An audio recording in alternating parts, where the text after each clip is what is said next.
Hey, deserving listeners, 90 Day Fiancé, let's watch. My name is Dr. Kirk Honda. I'm a therapist and a professor. As I always say, everything that I say in these psychology YouTube videos might contain triggering material because it's psychology, so you just never know if you're going to hit on certain topics that are going to be triggering. So watch with care, truly. Let's watch. But I didn't know that her parents were there to surprise us. So I actually ended up standing up her parents, too. I realized that if I'm going to be able to repair this relationship, it's all about the parents, and I have to focus on them.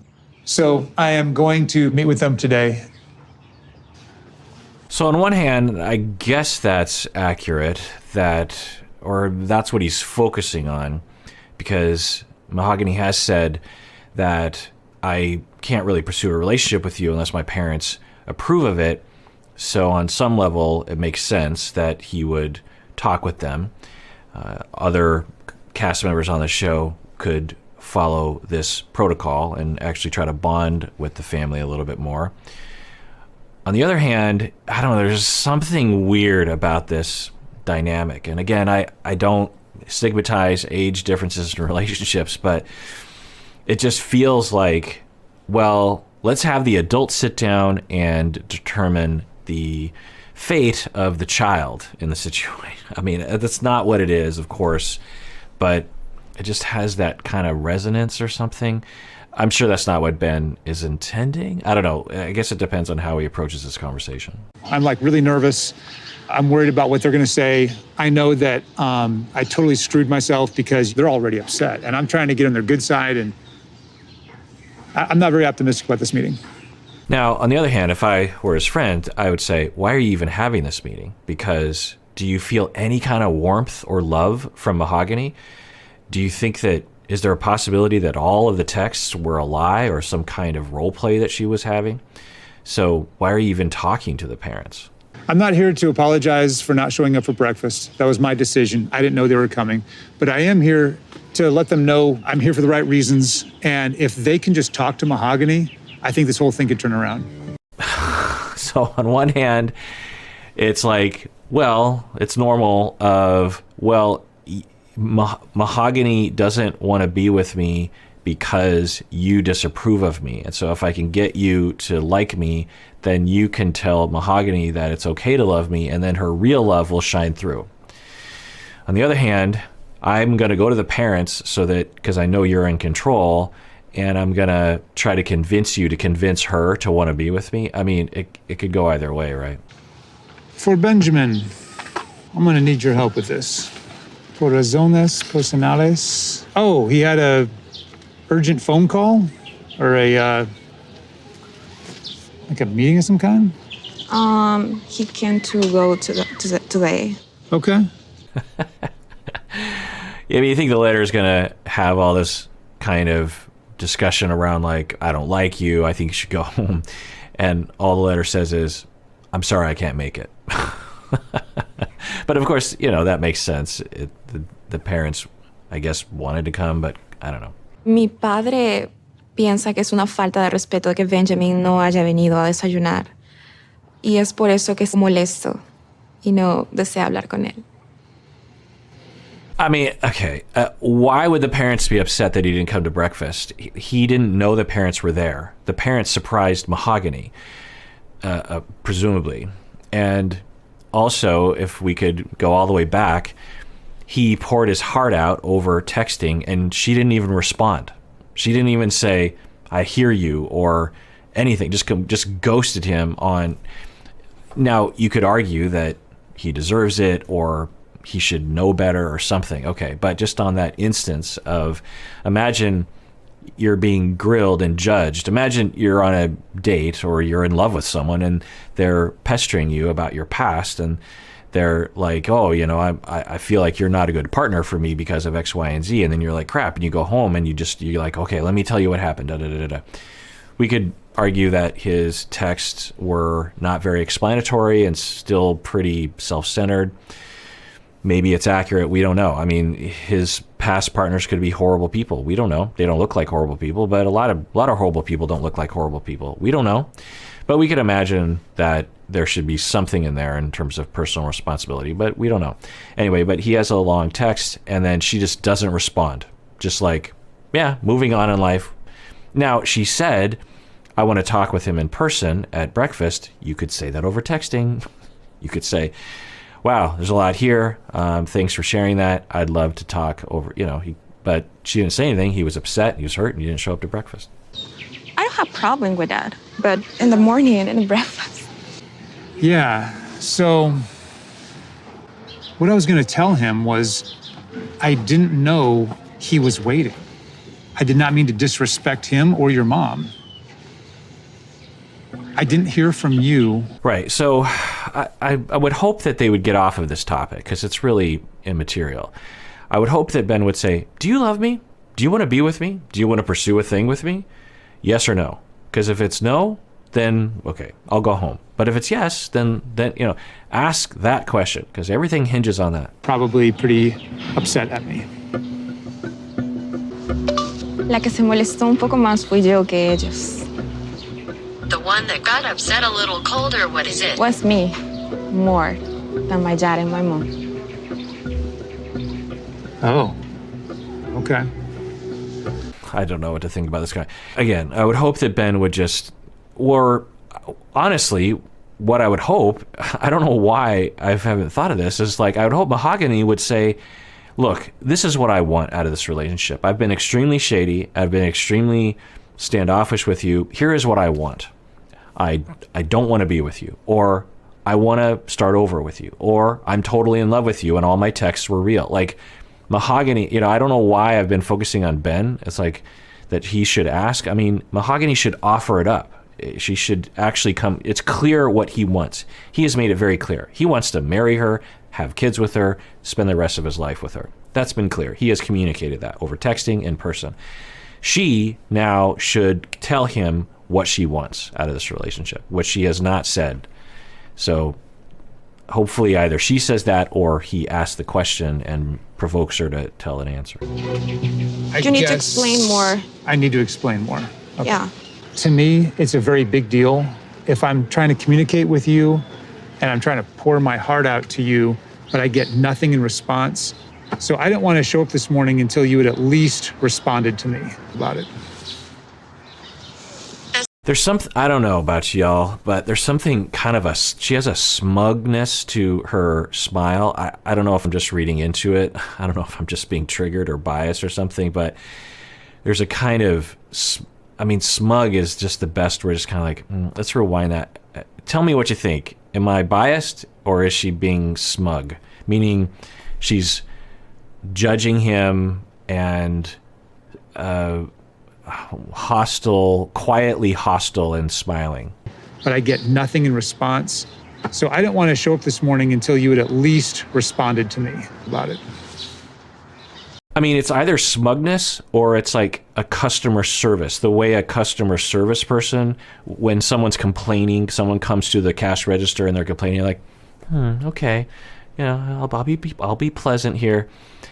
I don't know what it is, but it's certainly not the sort of behavior you would hope to have from your potential fiancé. Like I feel like I have to remind myself that this whole thing was based on them texting back and forth, talking about getting married, being in love, talking about spending the rest of their life together, because everything we've seen with them in person has nothing to do with that. And it just makes Ben look like this complete fool.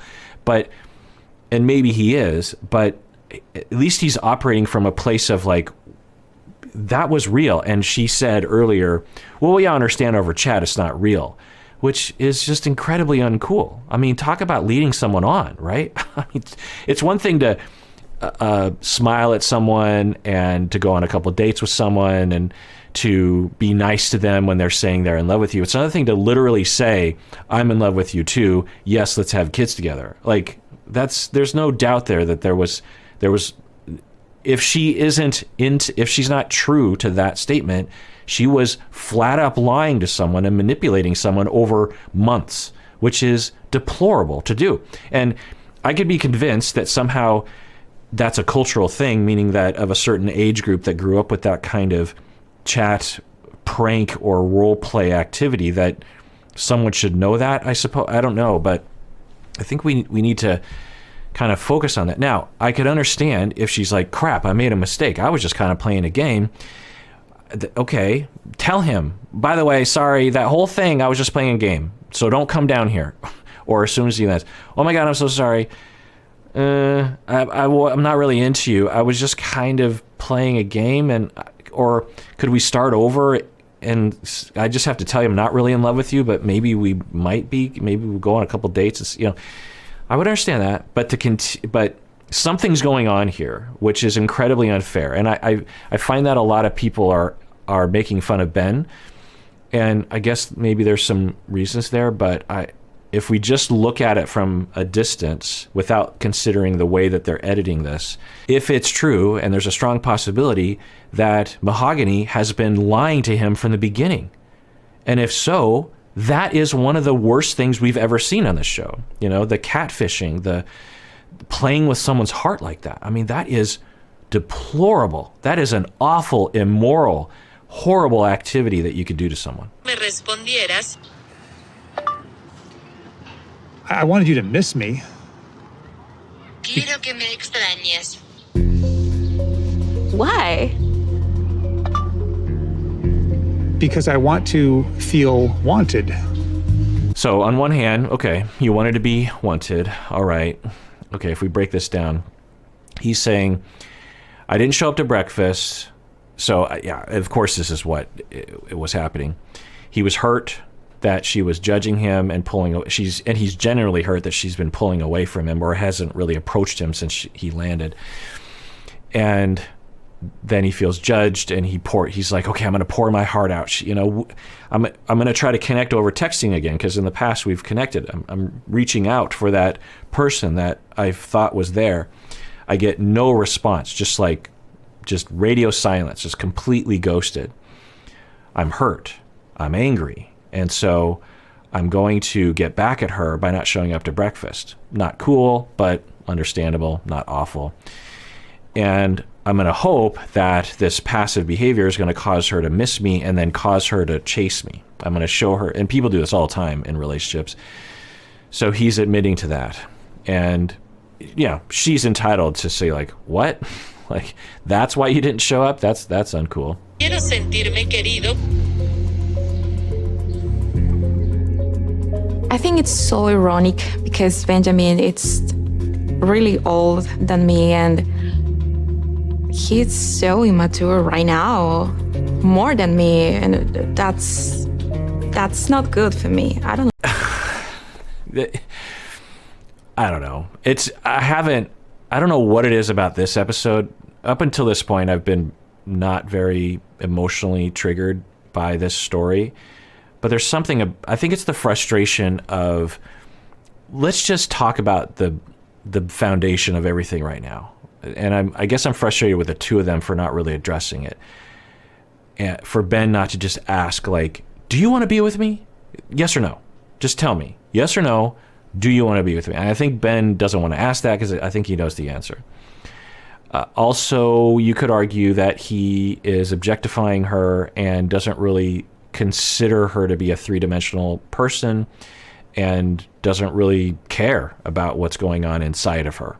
Yeah, that seems like a viable hypothesis. And you could argue that he has a very immature stance and approach to relationships. I've hypothesized about this before, that he was raised in a cult, according to him, and was denied the opportunity to learn about regular life things, gets married right away, has kids, and then gets divorced in his late 40s or something, and now begins the adolescent experience of experimenting with relationships, which can be very self-centered. 13-year-olds, when they start to date, they're not necessarily concerned entirely with what's going on with the other person. They're just concerned with how they feel, which we would expect. And then you graduate through those different steps. You learn from your experiences, and by the time you're 25, you have a balanced understanding, hopefully, of yourself and the other person. But so there's all that stuff.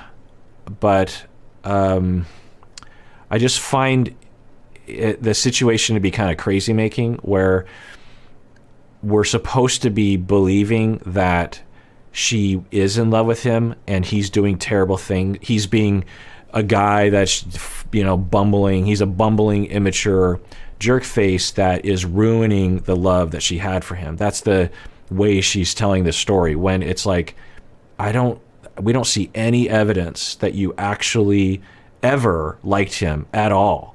So it feels, it's maddening. It's sort of like, I guess if I was to compare it to the way I feel when I watch Darcy and Stacey, it's like watching that show and everyone's acting like Georgie is this evil person who's screwing things up. And it's like, wait, it feels like I'm standing on a cloud and falling. I'm just like, what do I grab onto? And maybe that's why it's upsetting, or I don't know. I think what it is I have a thing against people being bullied. I have a thing against people being mistreated. And I know I do. Early in my life, and there's pros and cons to this, but a pro is that I'm very justice oriented, and I will see, in college, one of my friends who comes across as obnoxious to other people, but he's a good person, was being bullied and mistreated because, not bullied, but, slightly bullied, because he, comes across as kind of a doofus, and he also comes across like he doesn't care, but I know that he does care. In fact, Umberto's kind of like this too. And my co-host on the audio podcast, he comes across as someone, Umberto's not a doofus, but he puts himself out there a lot and will make fun of himself, and then insecure people will kind of latch onto that, and in front of other people will make fun of him, and he kind of rolls with it, but I know it actually hurts him. And when I see that kind of stuff happening, even though the other person isn't asking me to stand up for them, I will stand up for them. Even if they don't even seem to be hurt by it. I'm like, hey, stop it. Or I'll try to account for it, or I'll turn the table on the other person and make fun of them. I don't know if it's right that when I think about it. But anyway, so the pro is that I'm very, very justice oriented. I guess the con is that I'm sticking my nose in places where they don't necessarily need to be. And I can be easily triggered by things like the Darcy and Stacey story. I think that's part of what's happening here. I feel like there's this narrative by the parents and maybe by the public as well, that, and her particularly, that Ben is this bumbling fool, when he had every reason to believe over text. And you could ask questions of sexism and objectification and stupidity around not recognizing their filters and that kind of thing, and not demanding some kind of, not demanding, but not being alerted to the fact that she wouldn't talk with them on the phone or wouldn't do any kind of video chat. You could wage those criticisms for sure, but we have a guy, just don't think about the age, don't think about any, we have a person who was communicating with someone and falling in love with them, which, people fall in love, and the other person reciprocating, saying, I'm in love with you too. And a feeling of connection. Now, again, you could say, dude, it's just texting, and why are you hanging so much on this? Okay, but he legitimately fell in love. He wasn't doing anything harmful inherently. And then he flies down there, and you could argue, like, look, she said don't come, don't do it. But, he was in love, and he's like, I'm going to try to show. And so that, that's a little funny. It's like if someone says don't come, you just don't. But anyway, he's down there, and, he keeps trying to get that feeling back. He keeps trying to, I know, he feels, and it's been diminishing over time, that there's that mahogany that I know it's in there. There's something getting in the way. Either it's the parents, or the fact that I surprised her, or she's holding back. Something's happening, but I know it's in there. And he keeps trying to access that. And he's trying to defend himself. And he's trying to hey, and he's starting to pull back a little bit. He's getting a little upset at things because he's not seeing any evidence of that. Meanwhile, she's just smugly saying, you're so immature, and this is all your fault, and look at you. It's one thing if she was like, look, I'm just not into you. You're old and weird and creepy or whatever. Still wouldn't be cool, but whatever. But she's cherry picking these little things and saying, oh, look at that, like a real smug way of talking about it. That it's like if she were to say, oh boy, was I in love with him, but oh, when he did that thing, wow, that really did a number on my love for him. Okay, but I think there's a good possibility she's been catfishing him from the beginning, or playing a game, or as she said, not playing real life when she was chatting, and then blaming him for it not working out. Like, that's what it feels like. That's a good possibility that's what's happening. Again, you could criticize him, you could judge him for some things, you could bring some certain things up, but I think that's what's triggering me. It's like, that's unfair. If you don't like someone, just tell them. Say, I'm not into you. We don't have to talk about why. I'm sorry. You could even say, I was mostly telling the truth over texting. I was maybe playing it up a little bit, but once I saw you and I thought about the reality of our relationship, sorry, I'm just not into it. My fault, my bad, go home. You could say that. That would be within the realm of regular dating online, particularly. Not cool, but the way that she's going about it, of just acting like, what? This is my Airbnb, and yes, did I say I was 24? Huh? I don't remember. Like, it's just that attitude, and I'm mocking, which isn't cool because I'm triggered. But I don't know. What do you think? Tell me what you think in the comments. 'Cause am I just seeing things? Like that.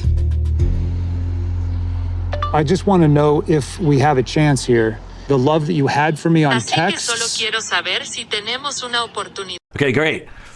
Finally. The love that we had. Okay, great. And I hope that I'm guessing she's going to evade the question, but I hope that he really kind of holds her to it, because I think she cannot tolerate a direct question. I bet you anything, if he's like, yes or no, do you love me? Yes or no? Just tell me, do you love me? Did you love me when I landed? When I landed in Peru, do you love me? Because I'm guessing she can't tolerate that level of lying. I think she wouldn't say no, but she wouldn't say yes. So hopefully he'll ask that question. Aquí. I don't know, I'm really confused. Creo que no eres el Benjamin de chat. Eres diferente. Okay, so if we go off of that, which is suspect, but if we go off of that, it's a possibility, and that for her, she had a vision of who he was over chat, and then when he landed, she's like, oh, you're so different.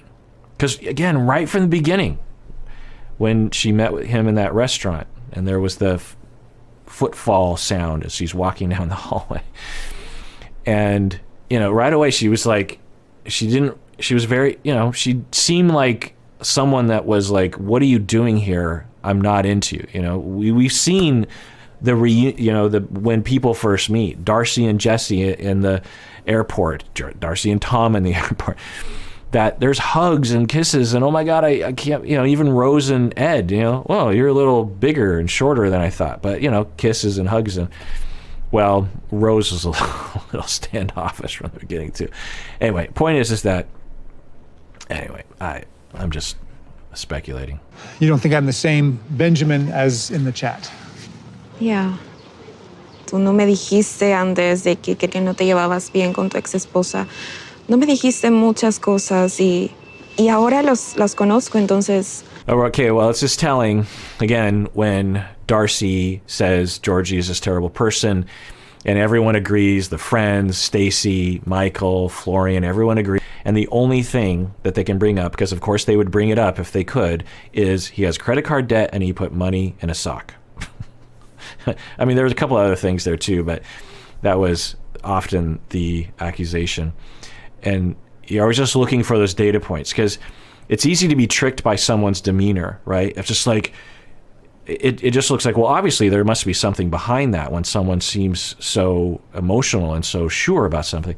But you just want to, and as a therapist, I learned to do that very early in my career, of just like, okay, what exactly is this emotion based on? Because if it's not based on something that seems rational, then I need to understand that. Anyway, so for her, she says, "You're so different." And we're like, okay, if there's some major data there, then we could buy that she was in love with him totally, and then at a certain point, because of the way he was acting, fell out of love with him. That's essentially what she's saying. And she says, because I didn't know you didn't get along with your ex-wife. Anyway, I didn't know that you didn't get along with your ex-wife. Now, it wasn't now maybe she's summarizing and she's not doing it well, or they're not translating well or something like that. But if it were something like, I didn't know you were that old. I didn't know how kind of weird you are. I know. What am I saying? I'm just trying to think of a possibility that would make sense here, that would make would make her fall out of love that quickly. I didn't know how we would fit together emotionally, and maybe that, but I didn't know how upset you would. I don't know, because he hasn't really done anything. He's had some reactions, but okay, what is it? All right, what would be illegitimate? She could say, that would make sense to me, maybe. And she doesn't have to make sense to me. She can make her own choices. Doesn't matter to her. But she could say, in the conversation that we had, of course, it was longer than what was shown to us. We understand that. I didn't know how you just don't take responsibility for what you're part in your previous relationships. But again, a lot of people don't do that, especially when you're first talking about it. Anyway, I'm just rambling. Eso es diferente.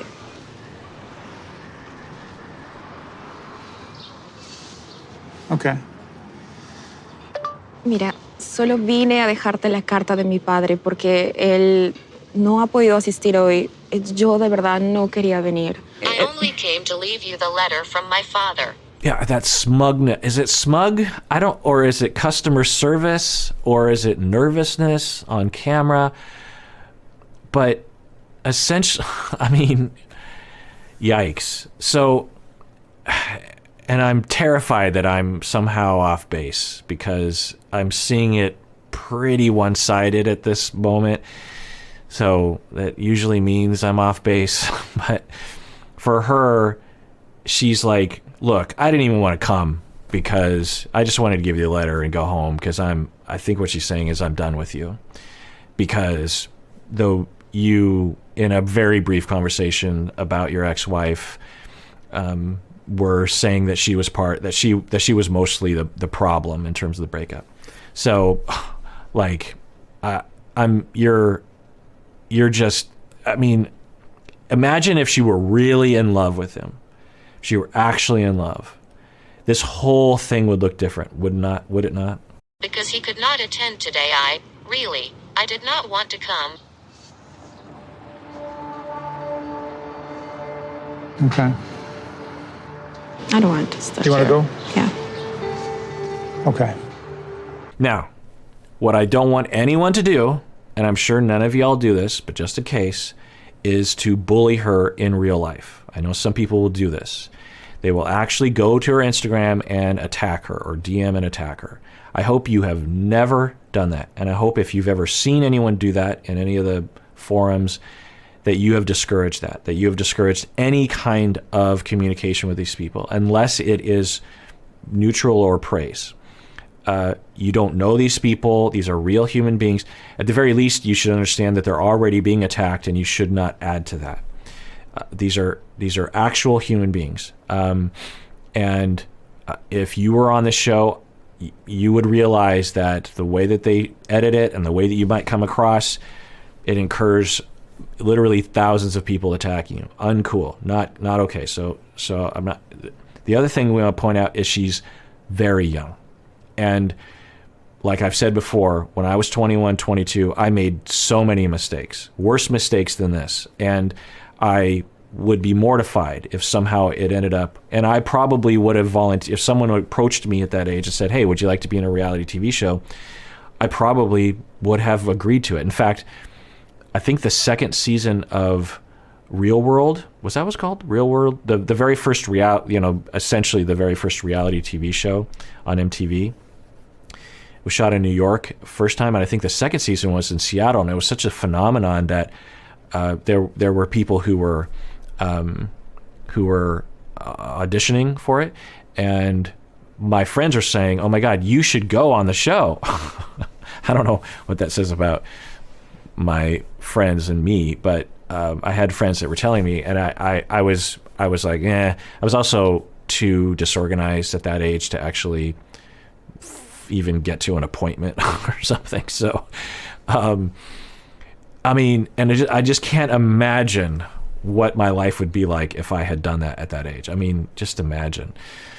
So I don't fault her for being young. I don't fault her for making a mistake. But I just wish that she could have, if it was true, which it really does seem like she never was in love with him at all, ever. I mean, that is the only way that this makes any sense, is that she never loved him. She never loved him at all.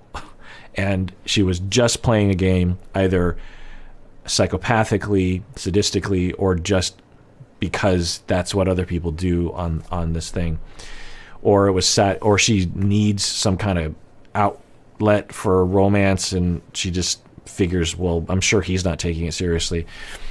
I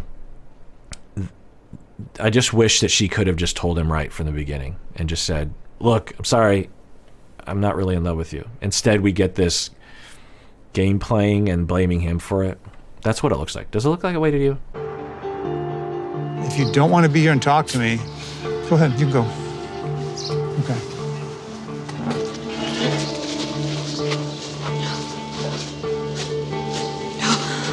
Okay, Ben, just go home. Just go home. Learn from your mistakes. Date someone in your town, someone around your age. Don't believe what you think God is telling you, because clearly you were wrong about that. I don't know. Maybe he'll say God actually wanted me to go through this. I don't know. Oh my gosh.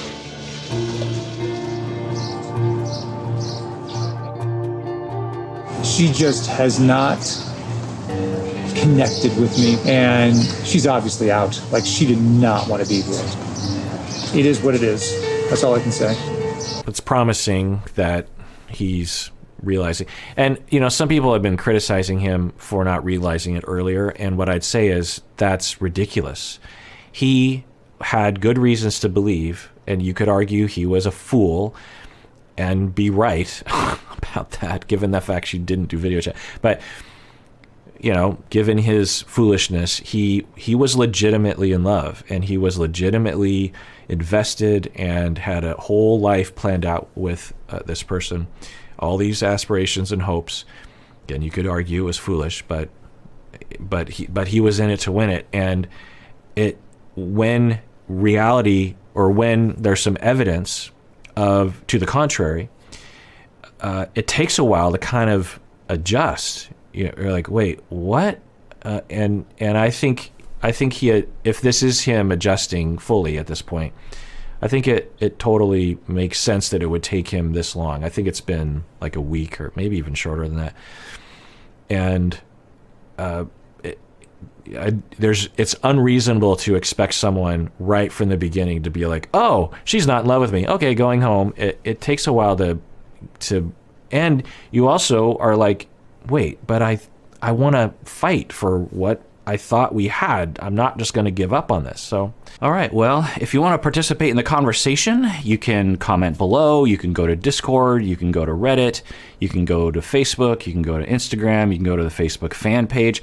Those links should all be below. And always be nice to each other, be cool to each other, support each other at best. There's a community. There are people who can actually get to know each other and relate to each other, and be the wind underneath other people's wings. And everyone out there, please take care of yourself, because you deserve it. You really, really do.